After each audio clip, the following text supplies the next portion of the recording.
8月8號星期六，呢段片段同大家睇睇主要美國指數期貨啦，一啲熱門嘅美股、加密貨幣、外匯、貴金屬同埋能源期貨等嘅走勢。先有個免責聲明，本片內容純屬經驗分享同埋教學內容，唔會構成任何買賣建議，投資者入市之前記緊留意清楚自己承擔風險嘅能力。啱啱呢個禮拜10年期國庫債券就回翻落嚟少少嘅，咁啊見到圖表嗰度咧，仲係響4.6、4.7呢啲位上落，咁啊預期短線咧上落範圍都係響呢啲水平啦，直到咧對呢個聯儲局嘅態度咧有啲明確啲嘅睇法，可能先至有突破嘅方向。咁如果闊啲嘅範圍咧，支持位睇4.5啦，如果 Clear Break 4.7咧，短線會試4.8，中線我哋預期咧可能會見到5厘嘅。好啦，咁啊，響息口稍稍回翻落嚟，冇個頂嗰度咁高嘅時候咧，嗰啲主要嘅指數咧都做咗新高，道指期貨最高去到54,800幾點，星期五回翻落嚟之前嘅支持位收嘅54,000，咁啊可能再試低少少之前嘅一啲頂部53,600啲都唔出奇。咁但係咧，佢又做咗個新高咧，預期調整完咧都係向上嘅，下個短期目標咧預期咧56,000。睇標普500指數期貨，咁亦都係輕微創咗新高啦。禮拜五收嘅時候咧就係4.7啊，7,777點。預期有機會咧回試翻之前一啲頂部啦，5月到7月嘅時候約莫7,650點嗰啲水平，低少少甚至見一見7,400，再見多次都唔出奇嘅。如果有一啲突發消息出現，咁啊，事關你見到個指標都有一個頂背馳嘅情況出現，可能都一啲時間嚟到消化。但如果企穩之後咧，上邊另外一啲目標咧，預期咧會嘗試7,900點啦。如果破位嘅話，甚至上到咧8,200點。納指期貨3日指數期貨裏邊咧，佢係未創新高嘅，不過咧都明顯咧反彈翻上去。預期短線上落範圍咧就係29,200到31,000點，能夠破31,000嘅話咧，下個短期目標咧33,000。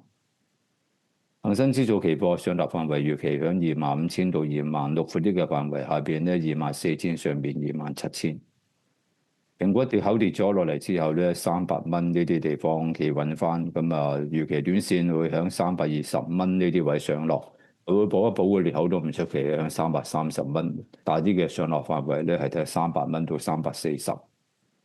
Amazon 相近嘅走勢，不過都係輕微做咗新高，上到287蚊。預期短線圍繞住280蚊度上落，咁就闊啲嘅範圍睇260去到310。Alphabet 短線會圍繞住370蚊嚟到上落，闊啲嘅範圍咧睇340蚊至400蚊。Meta Platform 去到520蚊企穩咧，跟住係彈翻高啲，咁預期短線圍繞住580蚊度上落，闊啲嘅範圍咧睇520去到上邊640都係200天平均線阻力嘅位置。微軟係做輕微做咗新高嘅，企穩喺490蚊上邊嚟到收，預期短線咧會是530蚊甚至560啦。下邊支持位460。Netflix 主要都係橫行為主啦。上落範圍65蚊到80蚊，闊啲嘅範圍56去到90蚊都係200天平均線嘅位置。Tesla 見290蚊、297蚊嗰啲位之後咧反彈，不過仲係收響340蚊樓下。預期咧如果上翻到340蚊樓上嘅補翻個裂口見370，咁再高少少400蚊又係200天線嗰啲位啊，咁啊所以重重關卡。下邊大啲嘅支持位咧290。Nvidia 咁又見到佢發力向上啦。嚟緊呢一個 range 睇呢個215蚊到240，如果能夠破240咧，下個目標咧短期睇270，大啲嘅支持位響200天平均線190蚊附近。Vigo 上翻420蚊嚟到收，預期上落範圍420到460，闊啲嘅範圍360、200天線嘅水平啦，同埋咧呢個500蚊。美光上落範圍700蚊到900蚊，闊啲嘅範圍500蚊到1200。Palantir 咁就急速發力向上啦，裂口升咗上嚟。星期五收市嘅時候咧，仲係做咗近期新高，去到170蚊。預期短線會是190甚至210啦。咁就下邊支持位200天線150蚊。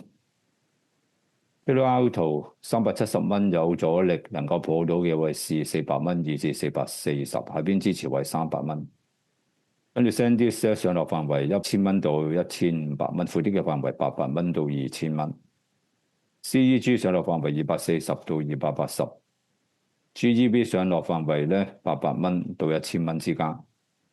SYM 上落範圍38到45，破呢個 range 下邊會試30蚊啦，上邊有機會上到去55蚊，咁啊都係200天平均線嘅位置。FCX 上落範圍64到70蚊，闊啲嘅範圍，下邊200天平均線位置56，去到上邊大啲嘅阻力80。SCCO 上落範圍160到200蚊，闊啲嘅範圍140去到220。喺啲外匯市場，美匯指數上個禮拜壓響呢個99個半到100蚊呢啲位嚟到橫行，下邊低少少咧，響咗99附近咧有住200天平均線嘅，咁預期去到呢啲水平，一個跌穿嘅機會比較細。咁上邊阻力啱啱呢個禮拜睇到100啦，咁啊高少少105咧都係一啲阻力嚟嘅。歐羅對美元短線上落範圍1.15去到1.1550，闊啲嘅範圍咧1.1450去到1.16。英鎊圍繞住200天線大上大落咁樣啦，兩短線嘅範圍，支持位同阻力位喺1.33至1.35。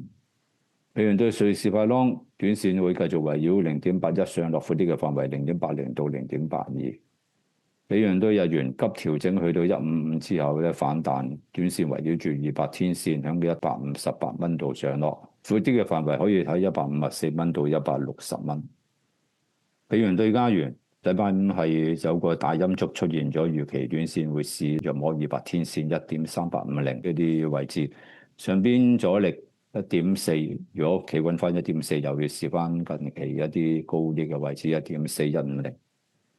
澳元對美元咁就一個旗形咁樣嘅形態咧，就向上反彈緊，咁啊預期短線有機會試翻阻力0.72，下邊支持位0.69都係200天線附近。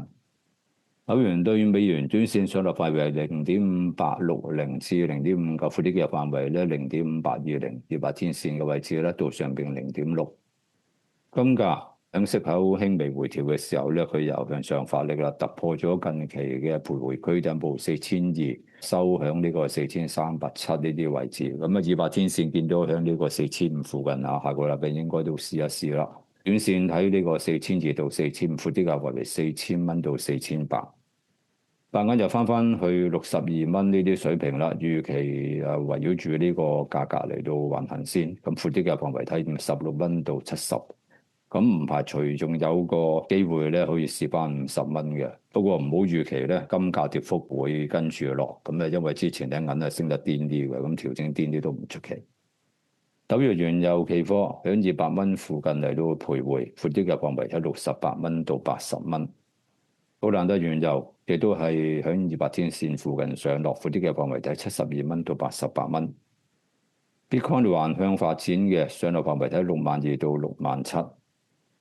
以太幣上落範圍1850去到2000蚊。好，呢段片分享到呢度，多謝各位收睇。